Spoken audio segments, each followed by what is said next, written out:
Hanap mo ba ay good vibes mula sa mga storyang hatid ay good news? Sagot ka namin! Ang programang walang ibang dala kundi magagandang kwento at balita mula sa mga storyang kapupulutan ng inspirasyon, pag-asa at tagumpay hanggang sa makabuluhang pagbabago sa lipunan. Siguradong good vibes yan! Dito lang sa programang magbibigay ng mga balitang mas maganda pa sa good news. Ang The Better News. Mapapanood mula Lunes hanggang Biyernes, 1 p.m. sa DZRH TV. Panibagong araw na naman para sa mga balitang hatid ay good vibes. Kung malungkot ka, sagot na namin ng mga balitang tiyak na magpapa-feel better sa'yo. Dito, bawal muna ang nega. Dahil live naming ihahatid ang positive news sa DZRH TV Facebook, YouTube at DZRH News website. Ako si Rovic Manuel, ang tagapaghatid ng mga balitang mas maganda pa sa good news. Ito ang The Better News. Una sa Pilipinas, una sa Pilipino.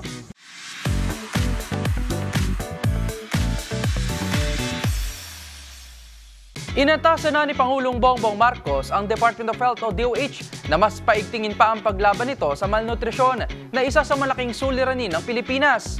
Ang mga detalye tinutukan ni Rose Babiera.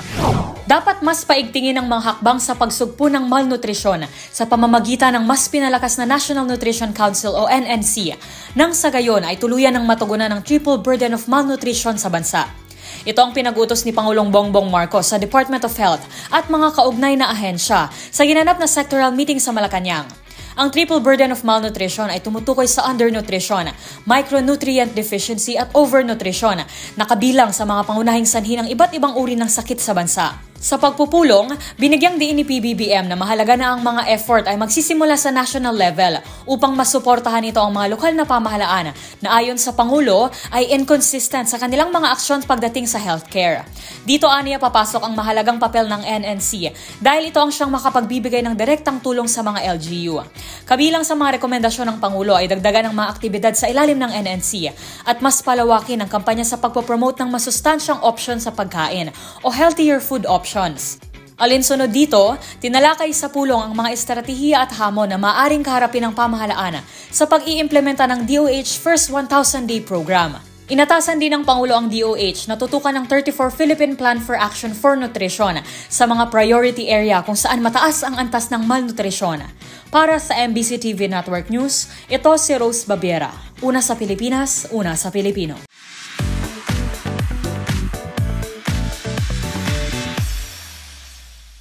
Nakatakda ng maglabas ang 10 regional wage board sa iba't ibang rehiyon ng aumento sa sahod para sa mga manggagawa sa pribadong sektor ng bawat rehiyon. Ang mga detalye alamin sa report na ito. 10 regional wage board ang naglabas na at nakatakdang maglabas pa ng kautusan para itaas ang arawang sweldo ng mga manggagawa sa pribadong sektor sa kani-kanilang rehiyon. Ayon kay Department of Labor and Employment o DOLE Secretary Bienvenido Laguesma, kabilang sa mga naglabas ng wage hike order ay ang National Capital Region o NCR, Region 1, Cagayan Valley Region, Central Luzon, Calabar Zone, Western Visayas, Central, Eastern Visayas, Zamboanga Peninsula at Region 12 o Soc-Sargen. Mula sa 10 regional wage boards, 4 sa mga ito ang naglabas na ng wage hike para sa mga kasambahay, kabilang ng Ilocos Region, Cagayan Valley, Western Visayas at Eastern Visayas. 6 na iba pang wage boards naman ang naglabas ng katulad ng taas sweldo sa mga kasambahay. Ayon kay Laguesma, ang wage board sa CAR at Mimaropa ay nasa final stage na ng kanilang proseso sa pagtukoy ng minimum wage hike. Sinimula naman ng Northern Mindanao at Caraga wage boards ang pagtukoy sa minimum wage sa kanilang mga lugar.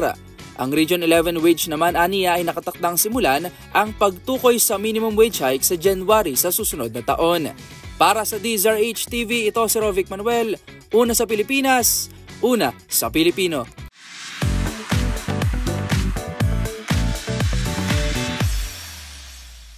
Nakinabang ang nasa 137,000 na mga Pilipino sa inilunsad na Project Lawa at Binhi ng Department of Social Welfare and Development ngayong taon.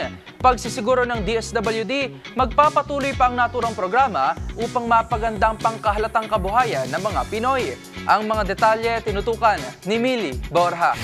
Umabot sa 137,000 ang benepisyaryo ng Project Local Adaptation to Water Access o LAWA at Breaking Insufficiency Through Nutritious Harvest for Impoverished o BINHI ng Department of Social Welfare and Development ngayong taon. Ang bilang na yan ay mula sa 310 na lugar sa Pilipinas. Pagsisiguro ng DSWD na magpapatuloy pa ang naturang programa upang mapaganda ang pangkalahatang kabuhayan ng mga mamamayan sa pamamagitan ng Cash for Work at Cash for Training modalities. Ayon kay DSWD Secretary Rex Gatchalian, may kabuuang 1,842 na LAWA facilities ang nagkaroon ng irrigation sa 7,324 hectares ng agricultural land. Yan ay sa pamamagitan ng pagkakaroon ng pagkukunan ng tubig na maaring magamit sa mga lugar na lubhang naapektuhan ng tagtuyot at nagbabagong klima o climate change.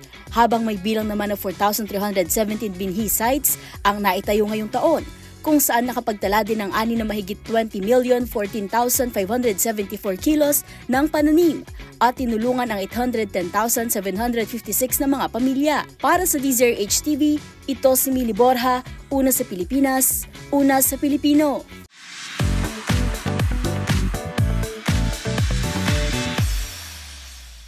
Aabot naman sa 28,000 mga trabaho ang nakabang para sa mga Pinoy driver sa susunod na 5 taon sa Japan at Europe. Ang mga detalye pa sa balitang yan, alamin sa report ni Rose Babiera.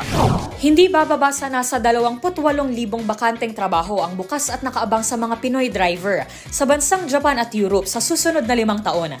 Ayon sa Overseas Labor Market Forum, mahigit 24,000 taxi drivers at 4,000 na train drivers ang kakailanganin ng Japan. Makakatanggap umano ang mga ito ng buwanang sahod mula 58,000 hanggang 65,000 pesos. Ayon kay Department of Migrant Workers Undersecretary Kaunan, bahagi naman ng requirement sa mga aplikante ay ang pagkakaroon ng Language Proficiency Certificate o kailangan na matuto ng Nihongo. Kaugnay nito, nakikipag-ugnayan na ang DMW sa TESDA upang tugunan ang mga pangangailangan sa pagsasanay ng mga magtatrabahong Pinoy. Samantala, bukod sa Japan, naghahanap din ng driver ng bus, truck at taxi ang ilang bansa sa Europa tulad ng Slovenia, Australia at Czech Republic. May alok naman itong buwanang sweldo sa pagitan ng 55,000 at 142,000 pesos. At isa pang kwalifikasyon ay ang pagkatuto naman na magsalita ng Ingles. Para sa DZRH TV, ito si Rose Babiera. Una sa Pilipinas, una sa Pilipino.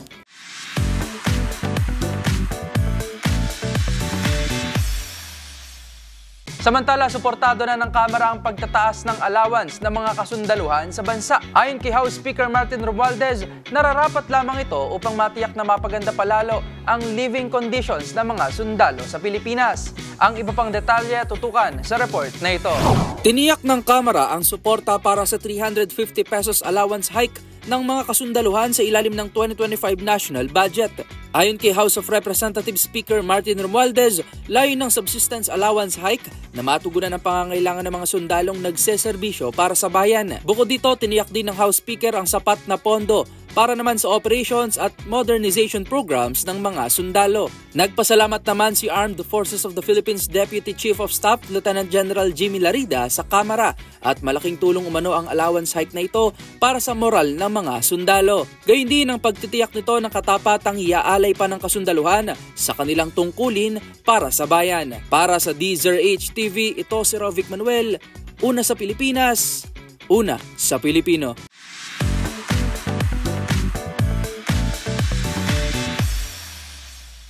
Muli na namang pinatunayan na pang world class talaga ang pagkaing Pinoy. Ito ay matapos mapabilang sa top 20 ang bulalo at sinigang na baboy na paborito ng mga Pinoy bilang best meat soup sa buong mundo ng isang kilalang international food guide na Taste Atlas. Ang mga detalye sa report ni James Galange. Hindi rin nagpauli ang Pilipinas na makipagsabayan sa mga pang world class na pagkain matapos masama sa top 20 best meat soups sa buong mundo, ang bulalo at sinigang na baboy. Yan ay matapos kilalanin ng isang international food guide na Taste Atlas ang nasa 100 pagkain sa buong mundo. Kung saan nasungkit ang bulalo ay ika-17 pwesto na inilarawan bilang traditional na sopas ng mga Pilipino na siyang pumapatok din maski sa mga dumadayong turista. Habang kasunod lamang nito sa listahan ang sinigang na baboy na mayroon namang ratings na 4.4 stars. Samantala, nakuha naman ng Rawan at Soto Betawi ang una at 2 pwesto sa listahan na parehong nagmula sa Indonesia. Ang Taste Atlas ay isang international travel food guide na tumutukoy at sumusuri sa mga pagkaing sikat sa iba't ibang bansa na layong maipakita ang mga natatanging kultura ng bawat pagkain. Para sa DZRH TV, ito si James Galange, una sa Pilipinas, una sa Pilipino.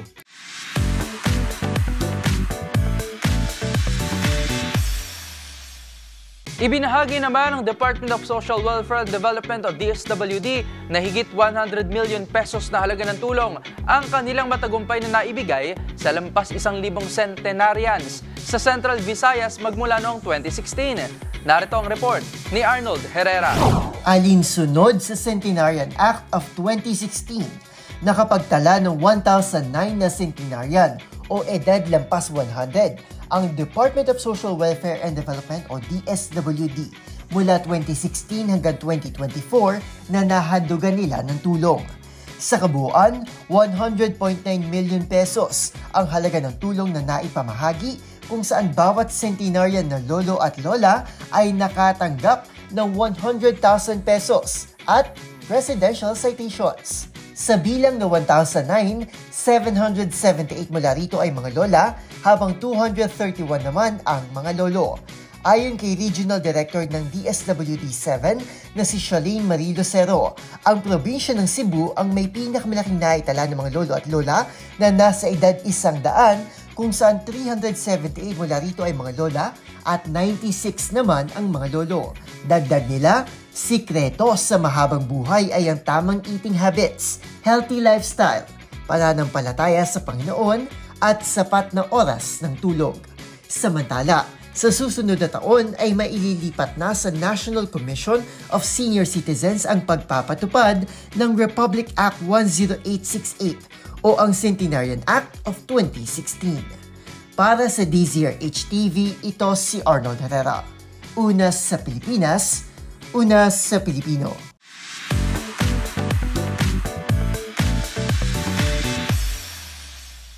Good news naman tayo pagdating sa sports. Naging matagumpay ang kampanya ng Under-18 Athletics Team ng Pilipinas sa katatapos lang na 2025 Athletics Championship na ginanap sa Malaysia. May kabuuang 4 na medalya ang naiuwi ng Philippine team, kabilang na dyan ang 1 ginto. Para sa Balitang Sports, ihatid yan ni Millie Borja. Wagi ng 4 na medalya ang Under-18 Athletics Team ng Pilipinas sa ginanap na 2024 Southeast Asian Youth Athletics Championship sa Malaysia. Nakuha ng Team Philippines ang 1 gold, 1 silver at 2 mga bronze medal.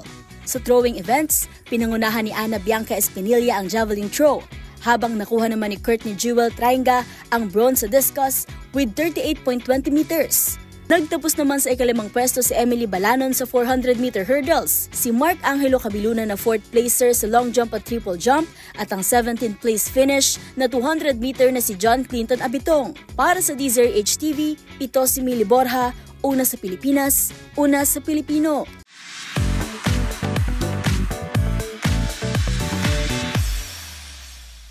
At syempre, the better news naman tayo sa mundo ng showbiz.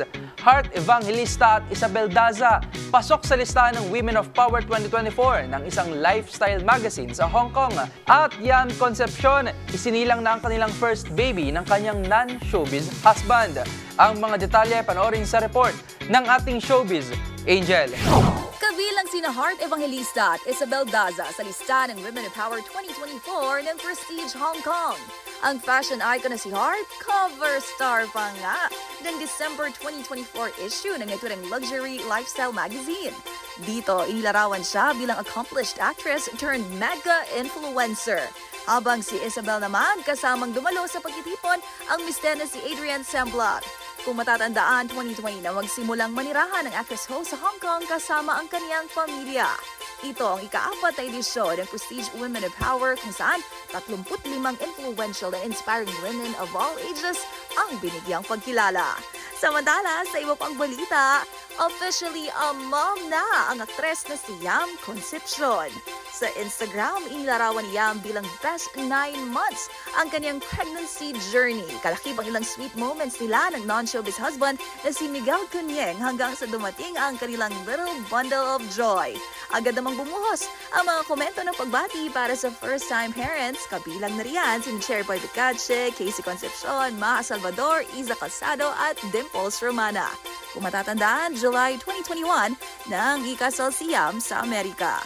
Para sa DZRH TV, ito po ang Showbiz Angel, una sa Pilipinas, una sa Pilipino.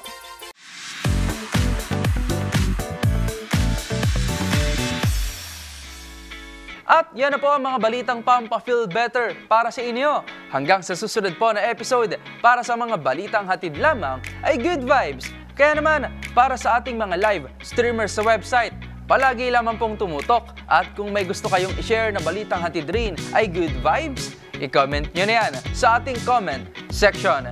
Tandaan, laging mas maganda ang mga araw. Laging mas maganda ang mood sa pagharap sa buhay. Kung alam mo ang The Better News. Para sa DZRH TV, ito si Rovic Manuel. Una sa Pilipinas, una sa Pilipino.